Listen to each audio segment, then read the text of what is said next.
Hey everyone, today we'll be looking at the strategy one of our skill-capped consultants used to achieve insane win rates effective all the way from Iron to Challenger.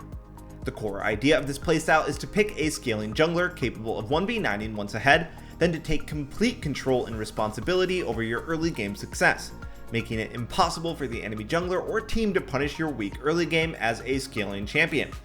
This is one of the biggest issues this style of jungler usually faces, being very exposed to early invades, which can easily snowball the game against them, preventing them from ever catching up or becoming relevant. By following specific steps to protect yourself and pathing perfectly, which will teach you exactly how to do, you'll never be put behind in the early game and will always have the advantage as the game goes on.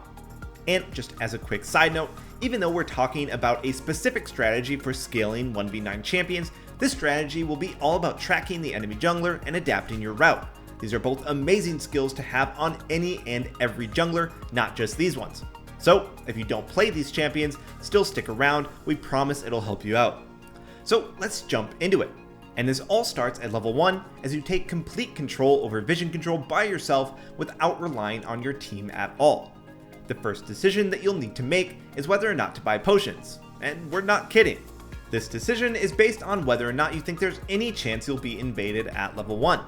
If there is, like if the enemy team has a Morgana or Blitzcrank for example, or if they have an Olaf who likes to invade and fight at level 1, then you're going to instantly run to your red side Pixel Brush and Trinket Ward there. Then you'll recall, buy a pink ward, place that at your blue before returning to start at your red. So by skipping potions you'll be able to have vision on both sides of the map, ensuring a clean start to the game against invading champions. But let's say you're up against a team comp like this, with little to no level 1 invade. Then you can buy potions and simply drop your Trinket Ward on your blue since you don't need to worry about your red being invaded. Now, if the idea of a no potion clear scares you, we recommend trying it out first. It's really not as scary as you might think, as you'll see throughout the video.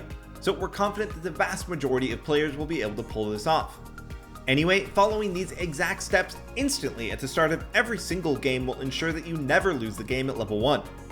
And it really is important to move instantly. This game our Challenger consultant was AFK for just 10 seconds and paid the price, giving up first blood and losing his flash. Anyway, with your level 1 safety secured, you'll start at red before moving to Kha'zix, at which point you're just waiting to see where the enemy jungler started. If they started red, this is great.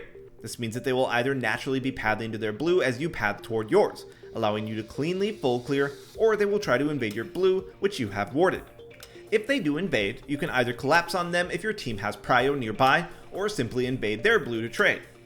Now, if you see that they start blue instead of red, what we're worried about is the potential that they could do something like blue romp red, then invade you at your blue. This is a problem and something that we want to avoid. So we're going to head straight up to blue after Kha'zix to secure that, then take Gromp, Wolves, Raptors, and Scuttle. This ensures that we secure our top camps ahead of time while heading back to our red side jungle to be away from the stronger early game champion.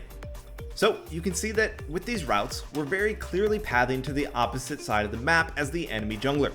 This is going to allow us to always secure a Scuttle Crab, and will also allow you to go for ganks early if there's a good opportunity without worrying about that stronger early game jungler counter ganking you.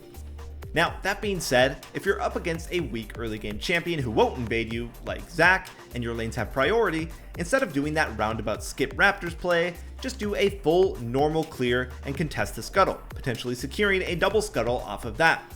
Okay, so that may have seemed like a lot of info and a lot of variables, but it really is pretty simple and also still has room for you to flex your jungle knowledge and call an audible.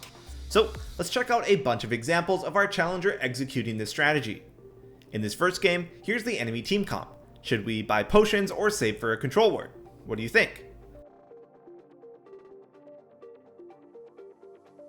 So we will see him skip potions because the enemy team does have a Nautilus, running straight to the Pixel Brush by his red, backing up into the brush to recall, buying the control ward, dropping it perfectly in the corner of the blue brush, then heading back to red. He clears red and runs to Kha'zix, seeing the enemy bot lane arrive late, indicating that Graves started red. So what's the plan here having seen this? Take a second to think back.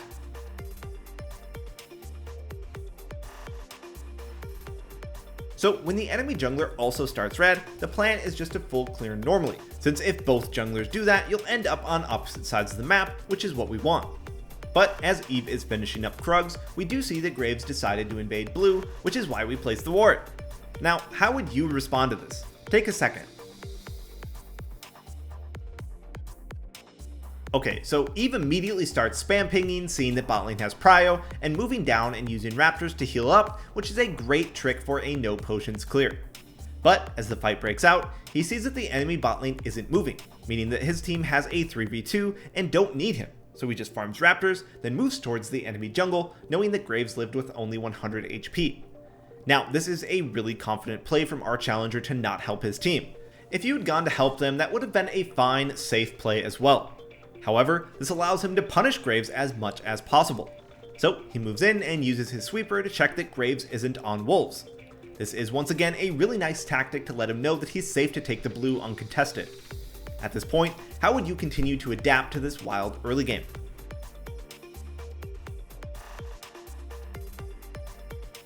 Okay, hopefully you noticed that top scuttle is spawning in 11 seconds and that we can secure that. So Eve just checks a gank mid before coming back to grab the crab.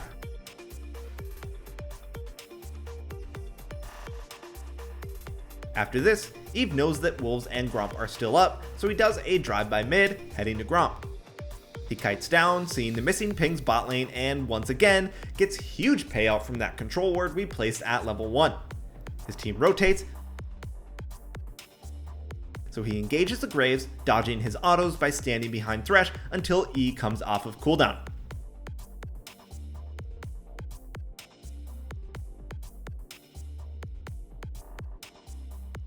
At just 4 minutes and 30 seconds into the game, Evelynn has already won this game against a much stronger early game jungler. And you might just be saying that this was because lanes rotated, which definitely did help, we're not going to deny that, but it was far from necessary. Even if Eve's lanes had AFK, she still would have been able to take Graves' top side and the top scuttle. Anyway, let's move on to another game, this time on Shyvana. And here is the enemy team comp. Once again, do you think we should buy potions this game or save the gold for a control ward? What do you think? So we are going to skip the potions and drop our trinket ward in the river just in case the enemy team decides to invade with Lux Q, leading to the same level 1 plan from the last game. Once again, we start at red, clear out the Krugs, and while heading to Raptors, see Kayn invading blue. How do you think Shyvana will handle this situation? So despite Diana having prio mid, Wukong has the push topside. Beyond that, Kayn is a weak early duelist who relies more on mobility to invade rather than raw dueling power. So for this reason, we are going to see Shyvana contest, healing off Raptors on the way. Kayn backs off after seeing that he was on a ward and that Wukong was rotating, so we've successfully defended our blue. After quickly checking that Kayn hadn't done Krugs instead of Raptors, Shyvana naturally returns to clear out blue and Gromp, killing them together toward the end. Now as Gromp is about to die, you should already know what your next 2 moves are. See if you can come up with the same plan that our challenger made. Take a few seconds to think.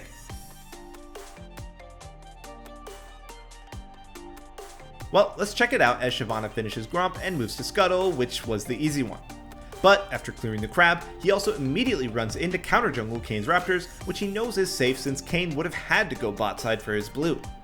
So not only did Shyvana not fall behind from Kayn invading him, but he was actually able to turn the situation into a positive by just correctly warding at level 1 and making pretty easy choices after.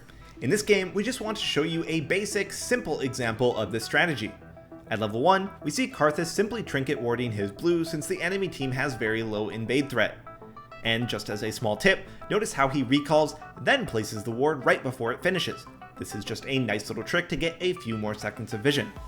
Next up, he heads back to his red and just full clears his whole jungle since he never sees the enemy jungler or any info to change his plan.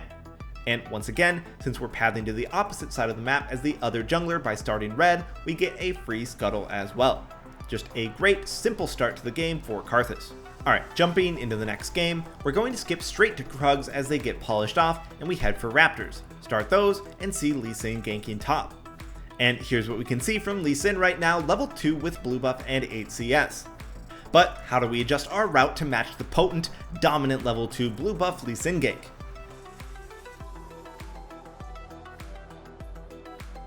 Okay, let's see what Shyvana does, finishing Raptors then running straight to Lee's, taking them and red in the process.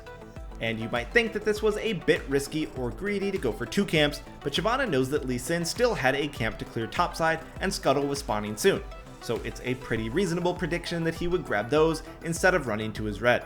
And even if he did, Shyvana had Smite to speed this up if needed.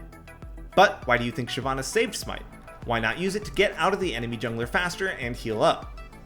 Well, where do we think Lee is going to go when he comes to his bot side and finds Raptors and red missing? Well, he's probably going to run to check bot Scuttle, right? And we can see that it's a good thing that Shyvana saved Smite, as he's able to secure Scuttle with it. This is also a nice example of something that we've talked about before, which is pushing the Scuttle toward the lane that has prio. Just a reminder of this super important tactic. Now, a fight breaks out mid with Shyvana up a level and with red buff, able to easily win and pick up a kill onto Lee. So once again, we've turned a dangerous early jungle matchup into a clear advantage by simply adapting well. In our next game, we're back on Evelynn and facing off against a Smurf Rengar one-trick with roughly a 90% win rate with a high diamond MMR. We're going to instantly run toward the pixel brush because Rengars love to invade at level 1, and sure enough, we spot him out. The ward dies, but thankfully Urgot comes to stand guard while he recalls for the control ward, dropping at blue before running over and defending a bit before finally cleanly starting red. Now at 142 we see Lulu in the bot lane, way too early to have leashed, so we know that Rengar has started blue. So think back to the start of the video. Why is this concerning and how do we counter it? Take a second. So the concern is that Rengar can do a quick level 3 clear with blue, Gromp, red, then invade you at your blue with your slower full clear. So to counter this, we'll see Eve finish Krugs and just drive by heal off Raptors on his way to blue.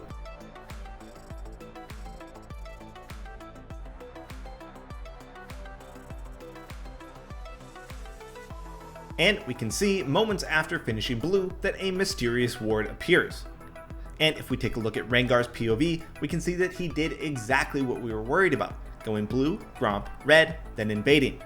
Had Evelynn stopped to clear Raptors or Wolves first, this could have been a really big problem. So this is why it's crucial to adjust your route this way against champions who can bait us when they start at blue. And that wraps it up for this video on how to take games into your own hands by playing scaling 1v9 champions who can solo carry, and how to not lose the game during their most vulnerable moments during the early game. Now, obviously there's a lot of work left to do to fully carry a game past what we've looked at today, but this way, you'll never lose a game right from the get-go, and you'll always have a chance to carry. This is the exact strategy that one of our consultants used to climb to high ranks with insane win rates, so we're excited to see how you all do, so let us know in the comments below. By the way, we released some crazy guides over at skillcapped, which are exclusive only to our subscribers. We have over 800 guides covering everything you need to know to rapidly improve. We also send our challengers into Elo Hell every week to see how they climb out of the most extreme scenarios with the worst teammates imaginable. All wrapped up into courses that you can watch right away. Oh, and if you don't significantly improve while using skillcapped, you get a full refund. So, what are you waiting for? Sign up today and escape Elo Hell. Anyway, thanks for watching, we hope you enjoyed, and we'll see you next time.